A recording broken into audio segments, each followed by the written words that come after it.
तो बिहार में जिस वोटर लिस्ट रिवीजन के बाद लिस्ट आने का इंतजार था वो लिस्ट आ गई है। सभी को इंतजार था, इस पे बहुत दिन से बवाल और हंगामा था। देखिए लिस्ट में क्या है और क्या नहीं। बिहार में चुनाव आयोग ने नई वोटर लिस्ट जारी कर दी है। वोटर लिस्ट रिवीजन में 65 लाख नाम कट गए। जिनके नाम कटे हैं वो या तो अब इस दुनिया में नहीं है या कहीं और पलायन कर चुके हैं या जिनके नाम दो दो जगह पर है। चुनाव आयोग इस लिस्ट को सभी 38 जिलों के डीएम के पास भेजा है।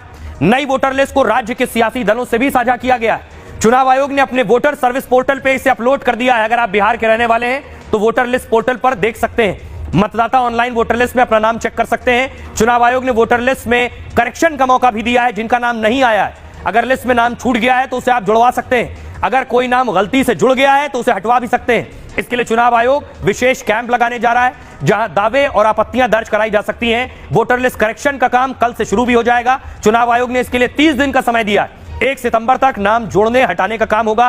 कैंपों में सुबह 10 से शाम 5 बजे तक ये काम चलेगा। दिव्यांग और बुजुर्ग घर जाकर आवेदन उनके लिया जाएगा। इसके लिए चुनाव आयोग ने बीएलओ को सख्त निर्देश दिए। अब आपको बताऊं किस जिले से कितने नाम कटे।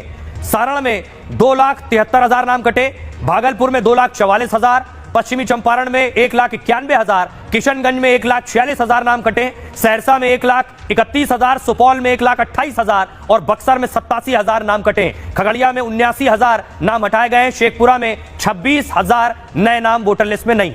आइए अब आपको बताते हैं, सुनिए जरा वोटर लिस्ट आने के बाद सियासतदान क्या कह रहे हैं। वो जब जीतते हैं तो सब कुछ चंगा है और जब हार जाते हैं तो इलेक्शन कमीशन के सर पे वो लोग फोड़ देते हैं।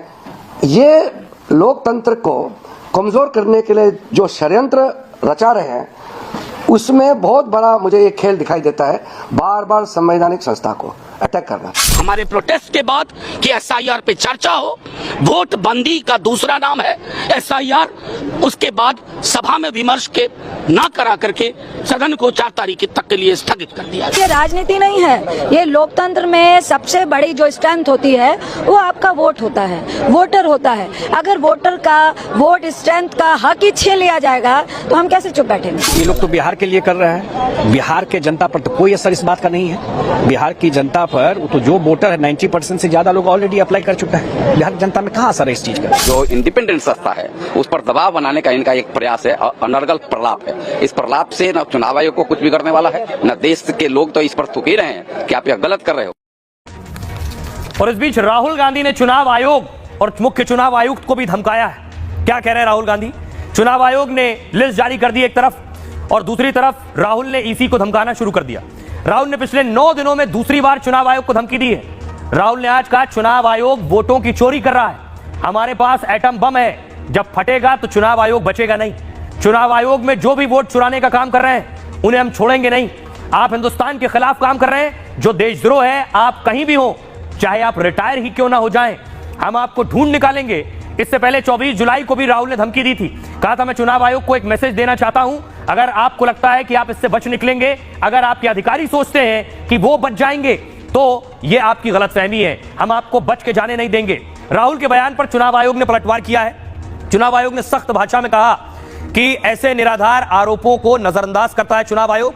लगातार दी जा रही धमकियों के बावजूद हम सभी चुनाव अधिकारियों से कहना चाहते हैं कि वो पहले की तरह निष्पक्ष और पारदर्शी तरीके से काम करें, गैर जिम्मेदाराना बयानों को नजरअंदाज करें। इसके साथ ही चुनाव आयोग ने कुछ तथ्य भी सामने रखे। पहला, 12 जून 2025 को उन्हें मेल भेजा गया लेकिन वो चुनाव आयोग के सामने खुद नहीं आए। दूसरा, राहुल गांधी को भी पत्र भेजा गया लेकिन उन्होंने उस पत्र का जवाब नहीं दिया।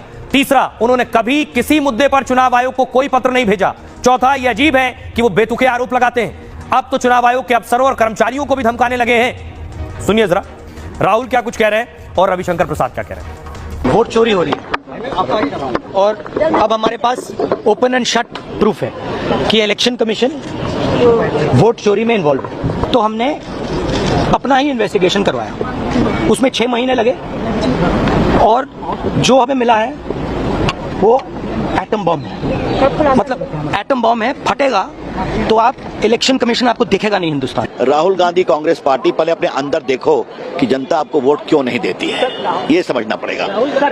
जहां तक सवाल है एसआईआर का, 99.9% लोगों ने भरा है बिहार में फॉर्म।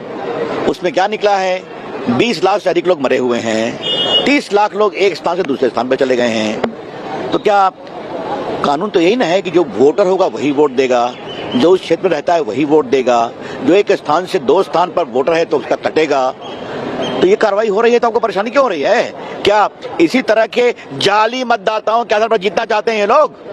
तो कभी नहीं होगा। ये स्पष्ट जाने राहुल गांधी, आप जितना प्रूफ लाएं जो बेबुनियाद प्रूफ होगा, अरे कभी तो सीधी बात करो राहुल गांधी।